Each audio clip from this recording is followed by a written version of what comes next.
Shake it.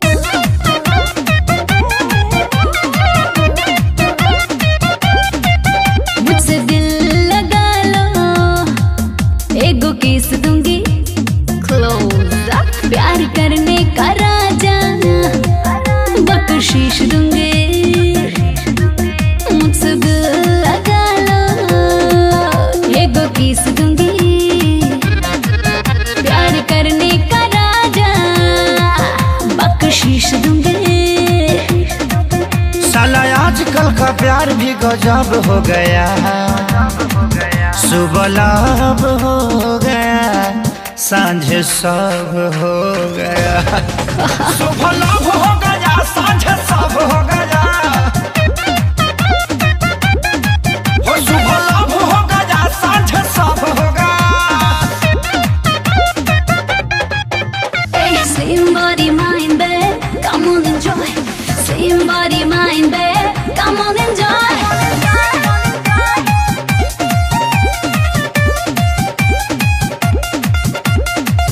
आजकल की लड़की गांव चाहे शहर की, सच्चा प्रेम कहाँ करती है। अरे करती है। व्हाट्सएप पे होती है चैटिंग, हाँ 5 मिनट में सेटिंग, मम्मी पापा से नहीं डरती है। यहाँ कहाँ के करो के हस्बैंड चाहिए, मजा करे खातिर को बॉयफ्रेंड चाहिए।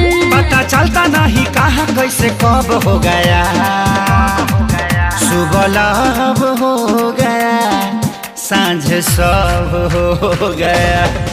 सुबह लाभ हो गया, सांझ सब हो गया, हो सुबह लाभ हो गया, सांझ सब हो गया। मेरी ठाट बाट है देसी, तेरे नखरे हैं विदेशी, अपनी कैसे चलेगी बेबे। तू हाफ पैंट वाली, मैं लुंगी पहनू खाली, तेरी दाल ना गलेगी बेबे। ना बेमतलब के भाषण दे, आके सीधे चुमा ले, टाइम ना ज्यादा वेस्ट कर। मिल्की मिल्की बाहों में, जुल्फों की छाँव में, आगे दीवाने रेस्ट कर। दिल जल जल के 100 वाट का बल्ब हो गया। सुबह लाभ हो गया, सांझ सब हो गया। सुबह लाभ हो गया, सांझ सब हो गया, हो सुबह लाभ हो गया, सांझ सब हो गया। अरे हटा यार, ये प्यार कोरोना से कम नहीं है।